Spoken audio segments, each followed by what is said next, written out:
So I am part of a local group in my state that's on Facebook.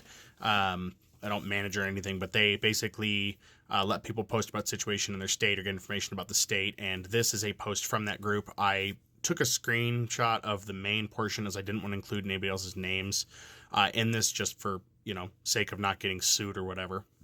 You want to pause this, go ahead and read that. This is going to be a longer video, just to let you know, so grab a snack or something.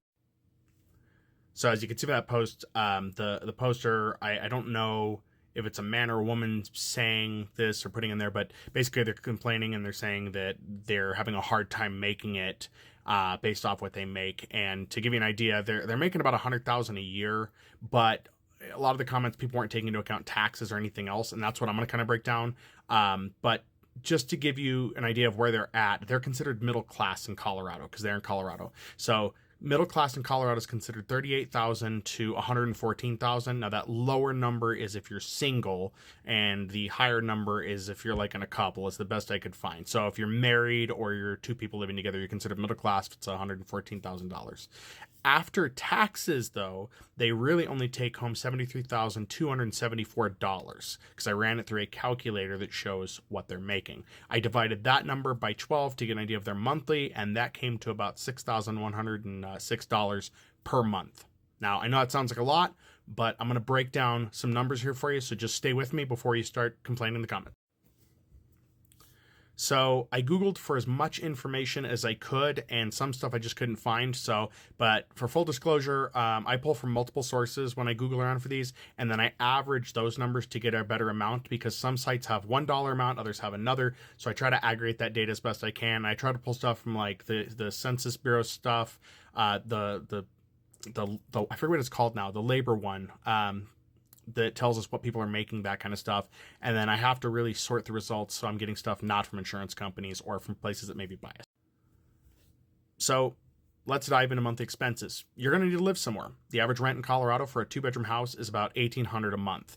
In my city, that's closer to $2,200 a month, unless you want to live in an unsafe area. I'm not sure where they live, but another issue could be their house payment if they have one, as housing is fairly expensive, as we all know that. Now, they didn't say if they have new cars or not, so I can't say much there. So for this, I'm going to say that they have 2 cars and they're making payments. And I based it off of used cars, and the average used car payment in Colorado is about $300 per car. So that means they're spending about $600 a month just on their cars for the car payment. If you are making payments on a vehicle, you have to have insurance, generally full coverage. The average for that looked around $200 a month. Maybe more, maybe less, but I went with $200 as the average. That means they're paying $400 per month total for those. Then they need to eat, so they're going to need food. So again, Googling around and taking an average of reported numbers, I found the total to be between $400 and $800. I decided to go with the lower end of that for groceries per month for a couple with no children at $400 per month for this estimation. Let's move on to utilities. Now, this gets tricky as I could not find averages. In the city I'm in, we have a local utility company, and the state varies, but I'm going to base off of my bill, and that's with 2 adults and a teenager living here. That's your electric, water, gas, that kind of thing, and that's about $400 per month. So we'll say they're spending $400 per month on what they have. And again, this is going to be some assumptions because I don't know the entire situation, so this is a rough estimate. But I'm going to say that they have internet, most people do, and they're using streaming services. So we're going to say about $110 for internet. I use Comcast, not because I have a choice. I have no choice in that, and it cost me about that much. And then streaming services, we'll say they're paying another $100 per month. So that's $210 right there per month on those kind of. All right, and phones are kind of a necessity. You have to have them. Nobody really cares about a home phone anymore, so I'm going to say they both have phones, and it looks like the average for a phone bill for just 2 people, 2 adults, was $250 a month.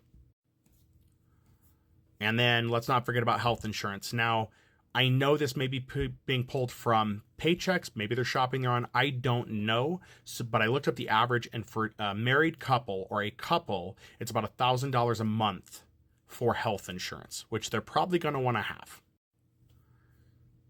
Totaling all that up, right where we're at, their monthly payments out for bills and stuff is $5,460. That leaves them about $846 combined per month that they have extra.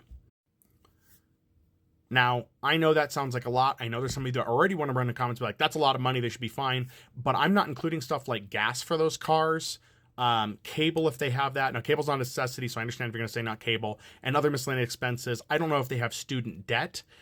In addition to that debt, do they have other debts like credit cards? Because most adults do have credit card debt of some sort, and that can easily be $400 a month per card per person. So that could be there. Could they do better? Maybe a little bit, but what kind of difference is that going to make? If I knew more, I'd go over those to see what they could cut down and what they can do. But, there's only so much you can cut before there's nothing left to cut.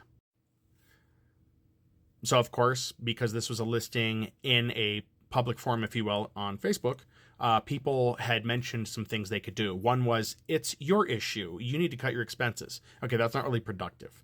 They were told, sell your cars and get a clunker. And somebody rightly commented that doesn't work. If you don't know, buying a crappier car is not good. A crappy car requires more maintenance, more parts, puts you at a position where you may not be able to get to work. That's an issue. So that's not going to work.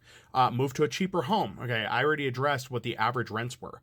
And so unless they're going to put themselves at risk or put themselves in a bad situation, there's no cheaper living condition.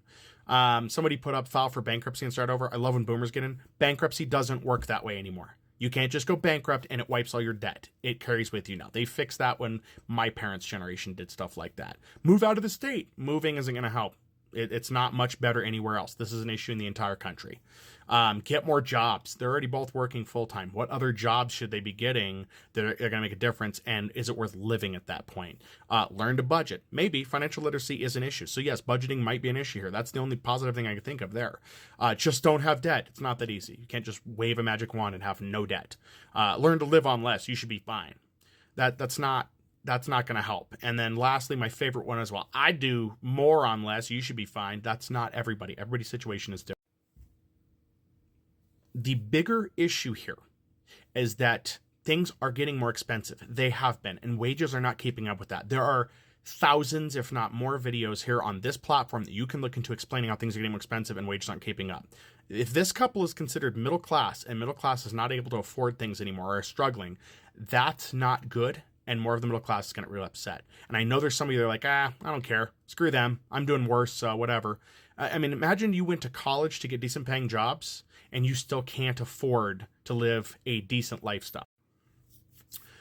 Plenty of people are too quick to say things like, I make less and I'm able to handle more, so you should be just fine. And as I've said it before, having to learn to live in poverty is not a badge of honor. People for too long have been made to feel like just barely making it is some kind of game, and the winner is the person who doesn't end up homeless. And that's wrong. Also, let's not forget, the middle class are generally the people who spend on the frivolous things in our economy. The things that keep people into jobs. When they eat at restaurants, go to amusement parks, travel, anything of the like. The middle class is what keeps a lot of this economy going because they have the discretionary income. People that do not have that are not doing that. So how bad are things going to get if those people can't spend the discretionary income? What jobs are going to disappear? What industries will be gone? And yes, I know down with the man is kind of where we're at, but we need to keep things going. We need the economy to work and not be broken. I'm going to be going over more videos like this. As I read news and stuff, to bring it here. I know that not everybody sees stuff, so I want to get that here. But I want to show how it's being reported, how it's being spun, and then put that here with my own commentary on it. So expect those videos to come up. But yeah, now if you want to leave comments after you watch the whole thing, be my guest. I know some people are going to jump the gun on that, but it'll be interesting to see people's viewpoints. I already know kind of what to expect from part of it, and I know some people are struggling. We have to help each other.